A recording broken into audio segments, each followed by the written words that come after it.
এক মঞ্চে আমরা আসায় আলহামদুলিল্লাহ আমার কাছে খুব ভালো লাগছে এবং ইসলাম দেশ এবং মানবতা গড়ার একটা পদক্ষেপ অনেকটা এগিয়ে গেছে আজকের এই সম্মেলনের মাধ্যমে। আমি আমার দলের পক্ষ থেকে আজকের এই আয়োজনের প্রতি পূর্ণ সংহতি প্রকাশ করার জন্য এখানে এসেছি। ইনশাআল্লাহ আমরা হাতে হাত ধরে দিন এবং সমাজের সকল কল্যাণকর কাজ একসাথে করব ইনশাআল্লাহ। এবং আমরা বার্তা দেব যে আমাদেরকে ভাগ ভাগ টুকরা টুকরা করে তোমরা আমাদের মাথায় আর কাঁঠাল ভেঙে খেতে পারবে না। আল্লাহ তাআলা আমাদেরকে তৌফিক দান করুন। আমাকে এখানে দাওয়াত দিয়ে দুটি কথা বলার সুযোগ তৈরি করে দেওয়ার জন্য আমি আবারও আয়োজক সংস্থার প্রতি আমার গভীর কৃতজ্ঞতা জ্ঞাপন করছি এবং রাব্বুল আলামিনের দরবারে তৌফিক চাচ্ছি সকল ষড়যন্ত্রের বিরুদ্ধে আমরা বুক টান করে, বুককে শক্ত করে, মহান রবের উপর ভরসা করে আমরা যেন সব ষড়যন্ত্র মোকাবেলা করতে পারি। আল্লাহ যেন তৌফিক দান করেন ইনশাআল্লাহ। আগামীর বাংলাদেশ হবে ইনসাফের বাংলাদেশ, যার উত্থান ঠেকানোর জন্য আজকে এই সুরসুরে দেওয়া হচ্ছে সেই কোরআনের বাংলাদেশ। স্বাধীন বাংলাদেশে 54 বছরে মানুষ যা আশা করেছিল পেয়েছে তার উল্টাটা। এই সমাজকে বিভিন্নভাবে কুড়ে কুড়ে ধ্বংস করা হয়েছে। এখন এদেশের দিনদার ইমানদার যে শক্তিটা জেগে উঠেছে তাকে নিয়ে মানুষ নতুনভাবে স্বপ্ন দেখা শুরু করেছে। এই জায়গায় ইসলামী শক্তির মুখোমুখি আরেকটা শক্তিকে দাঁড় করিয়ে দেওয়া হচ্ছে জনগণের দৃষ্টিকে ভিন্ন দিকে প্রবাহিত করার জন্য, নিয়ে যাওয়ার জন্য। অতীতের সকল চক্রান্ত এদেশের মুসলমানরা ঐক্যবদ্ধভাবে প্রতিহত করেছেন। ইনশাআল্লাহ এই চক্রান্ত টিকবে না, এটাও ভেসে যাবে ইনশাআল্লাহ। এরা শুধু আল্লাহ তাআলার কোরআন বিরোধী প্রস্তাবনা নিয়ে আসে নাই, এরা নিজেরা স্ববিরোধীও বটে। একদিকে তাদের ভাষায় তারা নারী পুরুষের সমান অধিকার চায়, আবার তারা বলতেছে সব জায়গায় এত % কোটা নির্ধারণ করতে হবে। তো এটা তো স্ববিরোধী হয়ে গেল না? অধিকার যদি সমান হয় কোটার প্রশ্ন আসবে কেন? যার যার যোগ্যতা প্রমাণ করে নিজ জায়গায় চলে যাও, তাইলে তো কোটার দরকার নাই। কোটা দেওয়া হয় পিছিয়ে পড়া বংশকে তাদেরকে সুযোগ দেওয়ার জন্য। নারীরা এই দেশে পিছিয়ে পড়ে নাই। নারীরা আমাদের মা, আমাদের বোন, আমাদের কন্যা, আমাদের ইজ্জত এবং সম্মানের প্রতীক।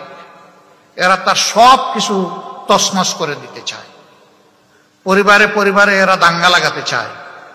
এখানে প্রস্তাবনায় ম্যারিটাল রেপ বলে একটা কথা এসেছে।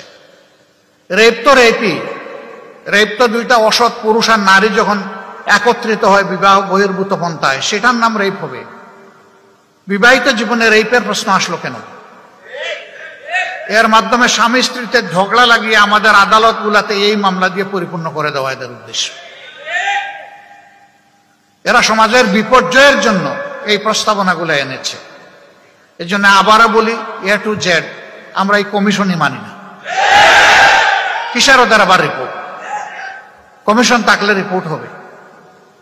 যদি এই সংক্রান্ত নারীদের অধিকারের কোনো জায়গা যদি ক্ষুণ্ণ হয়ে থাকে, সেটাকে যদি আবার সামনে আনতে হয়, তাহলে অবশ্যই এ দেশের বেশিরভাগ মানুষের ঈমান, আকীদা, তাহজিব, তামাদ্দুনের উপরে যারা বিশ্বাস রাখেন তাদেরকে বাদ দিয়ে নয়, তাদেরকে প্রাধান্য দিয়েই কমিশন গঠন করতে হবে।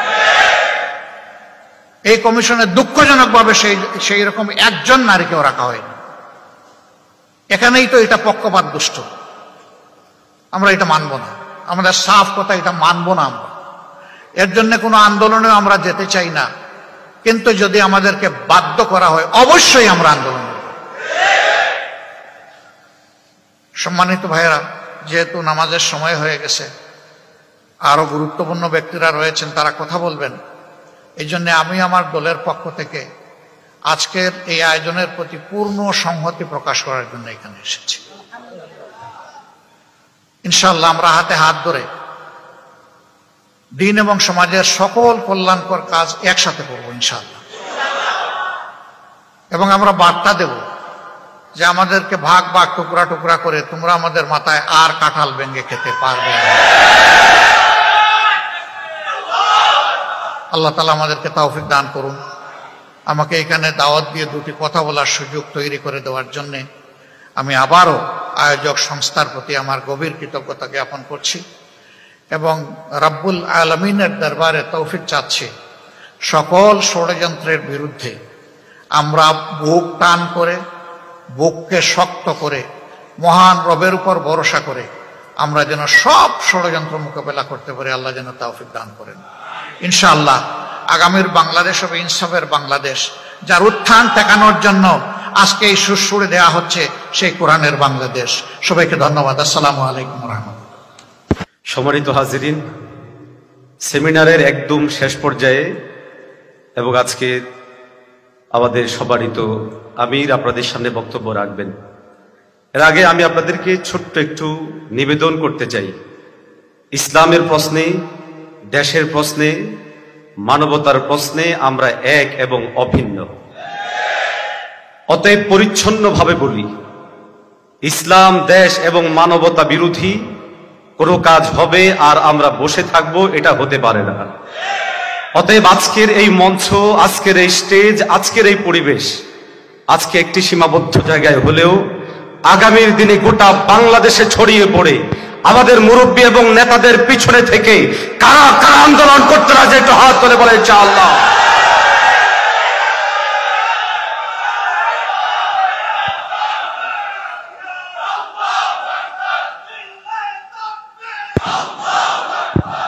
আল্লাহ আমাদের সবাইকে কবুল করেন বলি আমিন।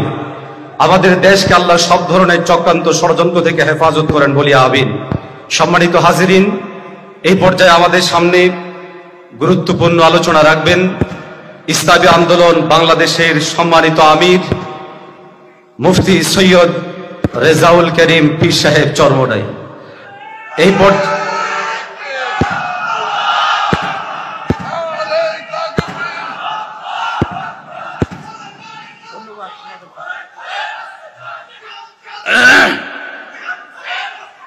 আলহামদুলিল্লাহ, শুকরিয়া আদায়। এবং বর্তমানে যারা কুলাঙ্গার, ওদের কাছে কঠিন মেসেজ, আর বক্তব্য বেশি প্রয়োজন নাই।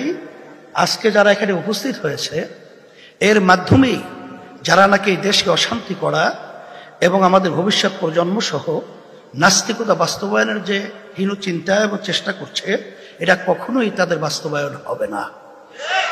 সাথে সাথে আমি বিশেষ করে এই যে নারী নীতি সংস্কার কমিশন, আমার কাছে আশ্চর্য মনে হচ্ছে যে বিগত 53 বছর স্বাধীনতার পরে নাস্তিকেরা এবং বিশেষ করে ইসলাম বিদ্বেষী চক্ররা আমাদের দেশকে অস্থিতিশীল করার যে হীন চক্রান্ত বিভিন্ন সময় করেছে, আল্লাহর রহমতে কখনো বাস্তবায়ন হয় নাই।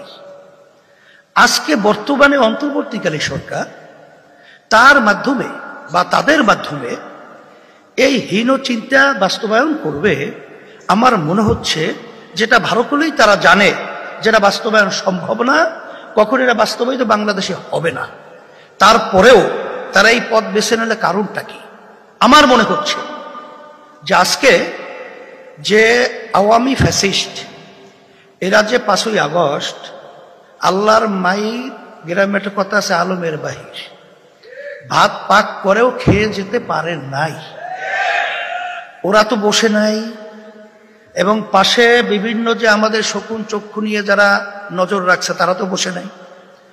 তারা হয়তোবা এই সংস্কার, এই নারী কমিশন, এইটার মাধ্যমে একটা অস্থিতিশীল পরিবেশ তৈরি করে যখন ওলামায়ে কেরাম, দেশপ্রেমিক এবং যারা নাকি ধর্মাবলম্বী, তারা যখন এক প্রতিবাদের রাস্তায় নামবে, এই সুযোগে হয়তোবা এই ঘাপটি মারা যারা নাকি এই দেশের শত্রু, ইসলামের শত্রু, মানবতার শত্রু, ওরা বিভিন্ন কায়দার সুযোগ তালাশ করতেছে, ওরা হয়তোবা এই সুযোগে রাস্তায় নামার জন্য একটা পদক্ষেপ বা হীনচক্র, নীল নকশা তৈরি করতে পারে।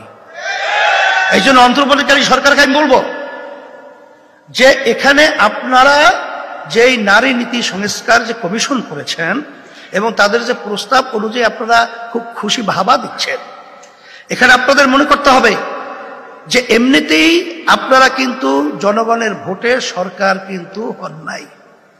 আপনারা কিন্তু দেশ পরিচালনা জনগণের ভোটের মাধ্যমে কিন্তু দেশ পরিচালনা করছেন না।